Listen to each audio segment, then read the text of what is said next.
Hey everyone, this is Jane with Barlow Herbal, and happy Sunday, July 19th of 2026.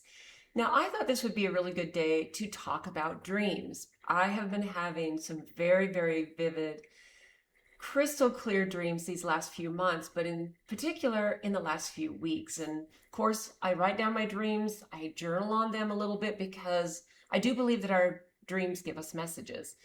Now, I am not an expert in dreams or dream therapy or interpreting dreams. This is all just my own experience and my own observation. And I know that there's studies and all kinds of experts out there who study and interpret, they will interpret your dreams. And I think this has been part of human history for so long. The Gnostics and the mystics and all the indigenous people when they were they made dream catchers. And I've really come to believe some really cool things about dreaming and the messages that it gives us. So I gave myself some questions to journal on this week, and here's what I wrote at the very beginning when I realized what I wanted to do was talk about dreams. Mostly because I've had some very vivid dreams about some of my nieces and nephews.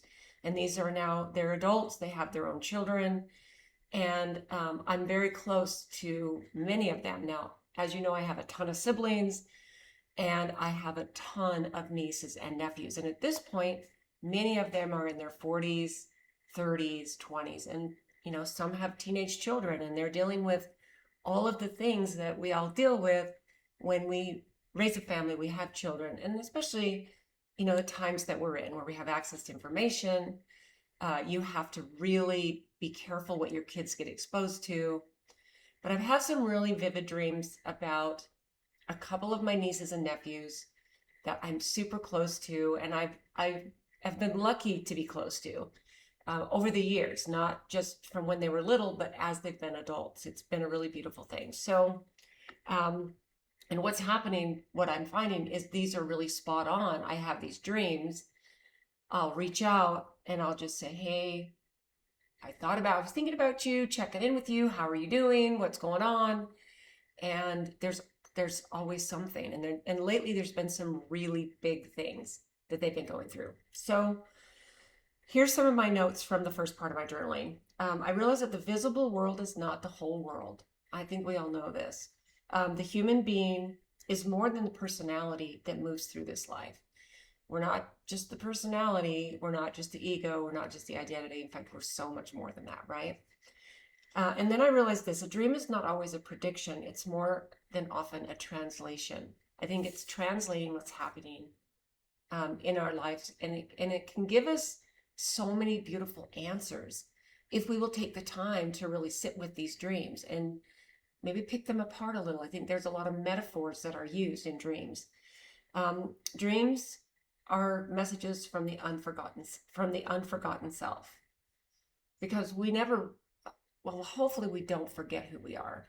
Like at this point, if you're watching this and you're on this journey with me, we are in a place of deep remembering. And when that lands with you, life gets really strange and really weird. And I do think it's a piece of us that we forgot that gives us messages, okay? So let me go into some of the questions, because then I actually wrote down some really cool things that I found that really goes along with dreams. So here's the first question I asked myself that I journaled on. What recurring message have my dreams been trying to tell me? And then here's what I wrote. One thing I've noticed is that my dreams don't usually give me answers, okay? They're asking me to pay attention. So when I have a dream about a certain person and it's maybe a little bit intense or disturbing or whatever, it's asking me to pay attention to what is going on in their life and to reach out. So it's asking me to pay attention, and it's been really interesting. There's certain things that keep coming back for me. This is also what I noticed. And here's what I wrote: old houses, getting lost.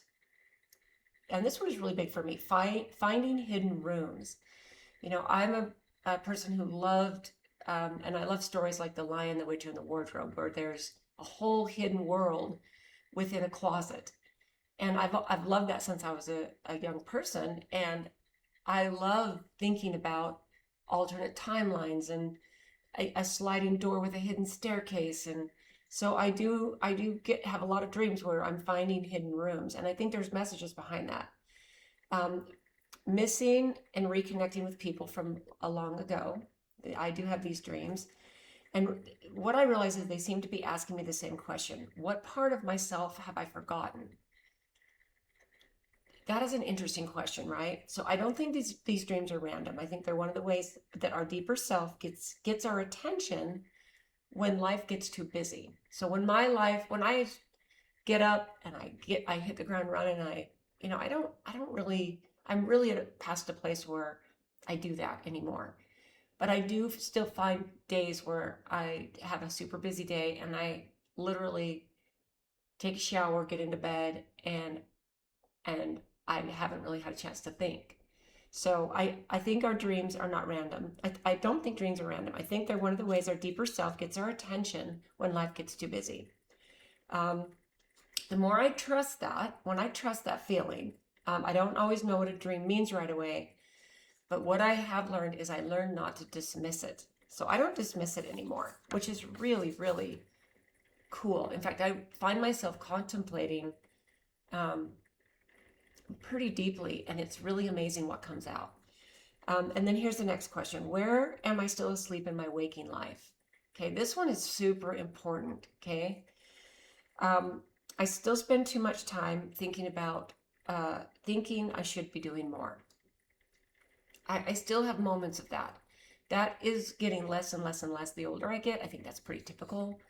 But I really do wish as a younger person, and of course I don't live in regret, but I wish as a younger person that I would have had more of that, okay? I still spend too much time thinking I should be doing more. I catch myself making lists before I've even had my first cup of tea, and I can stop that pretty quickly. Now, I do keep it handy because there are some things, especially when I'm running a business, some things I need to remember to do that if I don't write it down, so I'm not really talking about that kind of stuff. I used to write lists of just busy work that would help me feel productive because I could cross it off my list. So if you're a list maker, you know what I'm talking about. I've realized this: life isn't a race to get everything done. I'm not racing to get everything done, because I think there's going to be a moment once we transition, or maybe hopefully sooner, when we can actually be present and hear that we go, oh, why was I so busy and why was I not more present and enjoying, right? I realize some of my best moments happen when nothing productive is happening at all, right? That's pretty amazing. So waking up is simply remembering that being is just as important as doing. So that is massive. Okay, so then here's the next question. What part of myself am I being invited to reclaim? I think that we get caught in these ruts of who we are, our identity, our ego, our personality. I think we get caught in all that stuff, right? And what part of myself am I being invited to reclaim? So what I realize, it's my sense of wonder, because I want to stay curious, and I want to think about when you're showing somebody where you live. They've come to visit you for the first time, and you want to show them all the beautiful places of your city and your state or your downtown or whatever it is. There's always a sense of wonder, and you get to recapture that because you're watching someone else see things for the first time. So that is something I think I'm being invited to reclaim. And then I wrote, definitely my life is way too practical sometimes. I had a bit of a hard time reading that. I spend a lot of time taking care of people, solving problems, paying bills, and making plans. And I realize I need to slow down and notice the little things even more, okay? I don't need to have everything figured out anymore. I actually enjoy not knowing sometimes. I think it's more peaceful there. And that for me feels new. I wrote, that feels new. And then this question: if every person I meet is reflecting something back to me, what am I being shown? Okay, that's an interesting question, right? That was just kind of like, all right, let's just see what I find from that. Mostly what I realize is everyone is doing the best they can with what they've been through. and what they're currently going through. That's what I really realized. Everyone is doing the best they can with what they're going through and what they've been through. This really dropped in with this dream I had with one of my nephews and some of the things he's going through with his teenage kids. And there, you realize people are doing the best they can with what they've been through, not just my nephew, but also his kids. It's just such a fascinating place to land, right? I realize I've become less judgmental. That's a part of me that I've really worked on reclaiming. And then I wrote this again. You never really know what someone has carried or been through. This is where we just jump to snap judgments, right? Life, I realize, feels less random than it used to. Life doesn't really feel random to me anymore. I get to design it. I get to pay attention to the signs and the signals. When you remember who you are, everything changes, okay? And then I have this question come in. What is my soul asking me to let go of? So when I have these dreams, and not just dreams about other people, but dreams about, the things that I typically dream about, some of my normal things I dream about. So here's what I realize. I realize my soul's asking me to let go of the need to have all the answers. Okay, that's a big one for me. I've always wanted certainty. Now I realize I'm much more comfortable living with questions. What if I don't know that? What if, okay, how's it going to affect me and the way I show up? And, we would love to affect world peace. I think almost every single human, but we can affect that in our own self, our own home, our own community. Okay. Some things aren't meant to be solved. They're just simply meant to be experienced. That's what I realized. I don't know exactly where humanity is headed. I don't know what every dream means. That's for sure. I don't know why some things happen. And here's what I realized. I'm okay with that. Okay. Now this question, how is the world awakening alongside me? Okay. I know it's easy to focus on everything that goes wrong, and there's a lot going on for sure, right? I see more people that are interested in living with intention, and I know there's a lot of people who aren't, but it's more and more and more than it ever has been. Maybe that it's always been there. I'm just noticing it more, and I really started to realize, when you have the awakening, the remembering. And you really walk down that path with complete daily intention and attention, you start to realize that this has been the path of human beings since the beginning of time. There's always been awakening souls. There's people who pay attention to their dreams. They pay attention to the intuitions and the gut feeling, and they're okay living life with mystery and not knowing all the answers to the questions. Okay? So maybe it's always been there. I'm just noticing it. Whatever it is, it feels like more people are searching for meaning instead of just going through the motions. Maybe that's just what the algorithm is feeding me. And I do believe it's an energetic thing. When you are on a different frequency, it is amazing what falls off, and then what it allows room for things to come in. I think it's really beautiful. So then I had this question. What does silence reveal to me that constant information can't? Okay, I talk about this all the time because we get some of our best insights, creativity, aha moments, drop in of the knowing who we are. I think we even have healing. I think we have self-healing that happens in moments of silence that we can't get when life is busy, or just constant information. That's what I wrote. What does silence reveal that constant information can't? Okay. When I realize this is, it helps me hear myself. It helps me hear myself. Okay. There's so much noise. Sometimes I don't realize how overwhelmed I am until I shut it off. Okay. Some of my clearest thoughts come when I'm doing the simple things like walking, weeding in my garden, or just sitting quietly. Me and my oldest son, Scott, on Friday drove up we have some property up in Idaho. It's just empty property. It's near where I grew up. There's no structures on it. It's just empty property. There's a creek that runs through it, and someday I would like to build something beautiful there. But we went up there just to check on it, and we did it last year, but we decided let's do this at least once a year together, just you and I, and go up there and check on it. And at a certain point up this road as we're going toward, because it's out in the middle of beautiful nowhere, um, we realize we lose cell phone service. And of course I knew that there was no cell phone service, but I'd kind of forgotten. So we go up there, we spend the whole day. Well, we spend probably 3 hours because it's a 2.5 hour drive up there, but we spend 2.5, 3 hours up there, wandering around the property, checking on different things. But the beautiful silence or the sound of the insects. We looked at the different tracks that were along some of the trails because it's a bit of a mountainous type of property, and it's really beautiful and really amazing. And there is wildlife. Like we saw some elk, we saw some things, prints that might look like maybe a big cat. So it was just the beautiful silence. And I will tell you, I felt my nervous system just completely stabilize. It's amazing when you go out into nature when it's that quiet and that remote. I feel so grateful. So there's so much noise now. Sometimes I don't realize how overwhelmed I am until I turn it off. I also think that when I sit in silence, it helps me remember my dreams more clearly, which I really love. I don't think we're meant to fill up every quiet moment. That's what I wrote.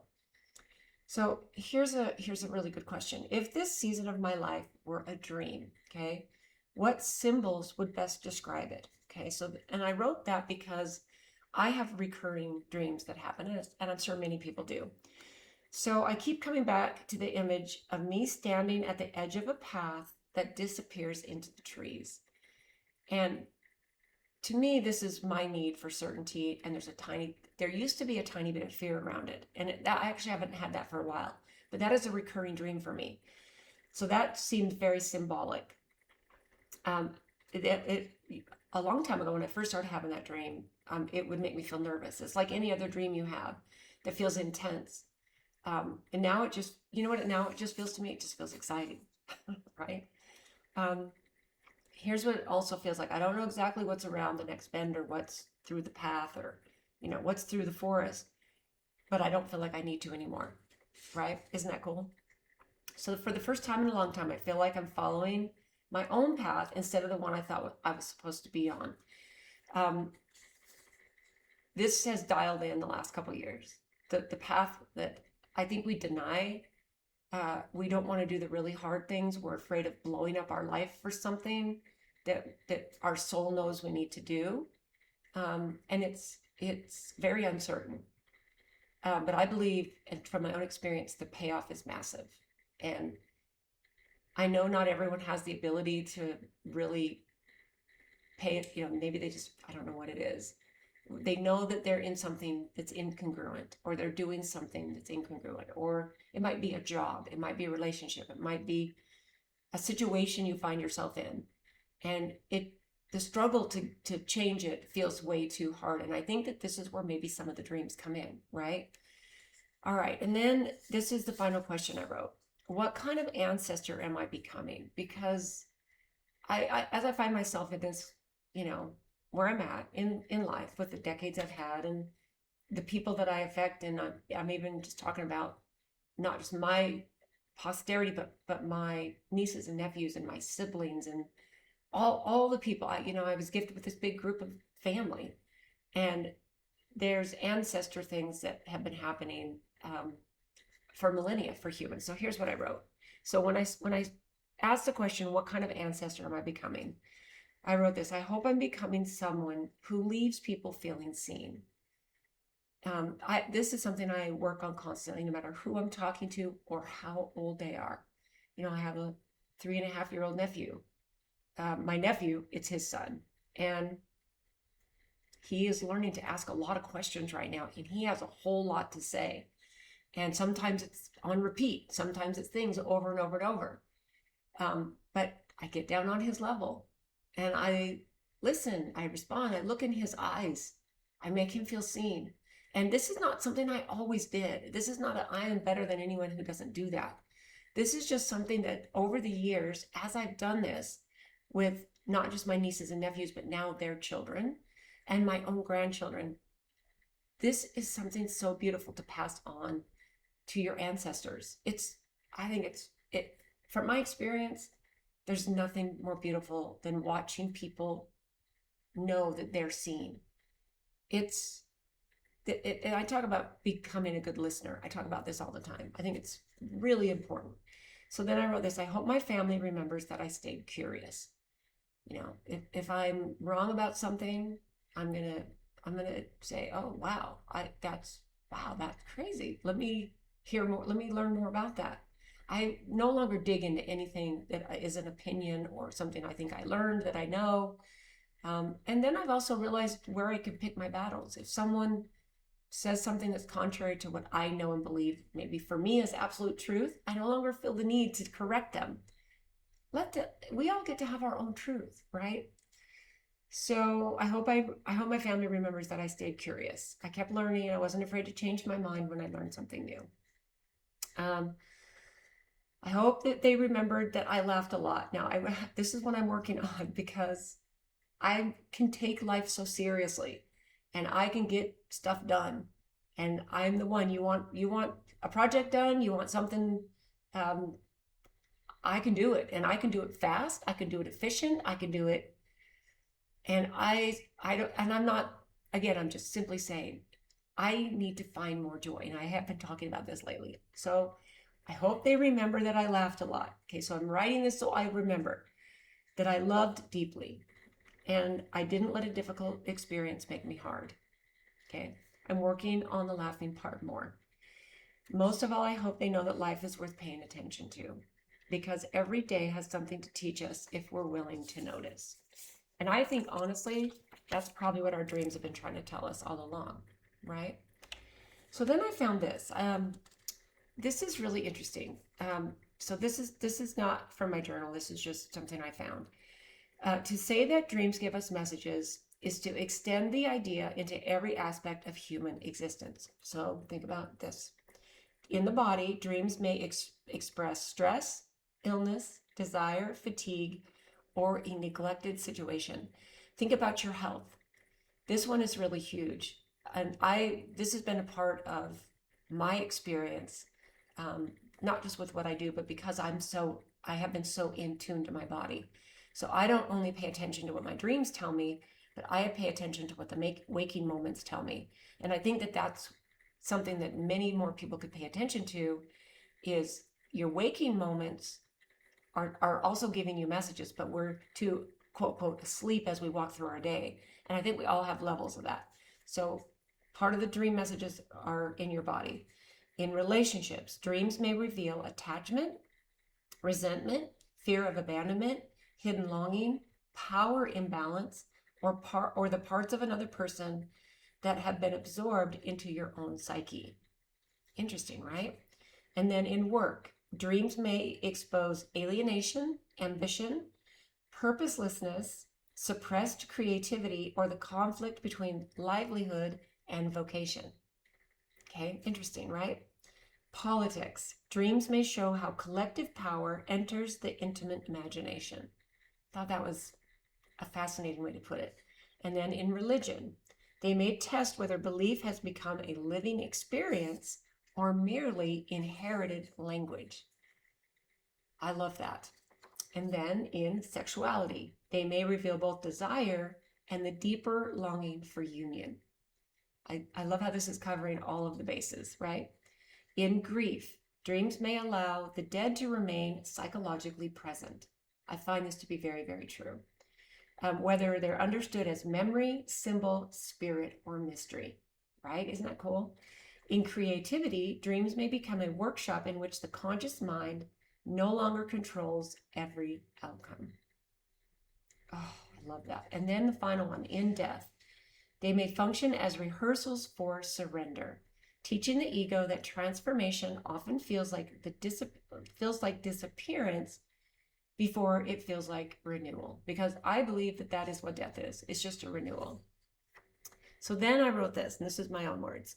Perhaps the deepest messages of any dream is not the prediction of the future. Okay? Perhaps it's a reminder that in many ways, while we're awake, humanity is still asleep. Okay? We're asleep whenever we act without awareness. And we're asleep whenever we confuse information with wisdom. And whenever we worship the instruments that we've made. Think about your phone. In fact, where I'm at right now, I didn't bring my phone with me. I don't want distractions. Okay. So think about and take the word worship for how it is meant. And then this final, we are asleep whenever the outer world becomes so loud that our inner world can no longer be heard. And this to me is just a really important reminder to pay attention to your dreams. Write them down. And then at a certain point, don't overthink them. Look at what they're asking you to do in your waking moments and what they're asking you to pay attention to. So that is where I'm going to leave it. I hope you guys have a beautiful, beautiful July 19th and a beautiful week ahead whenever you're watching this. And we will see you next time.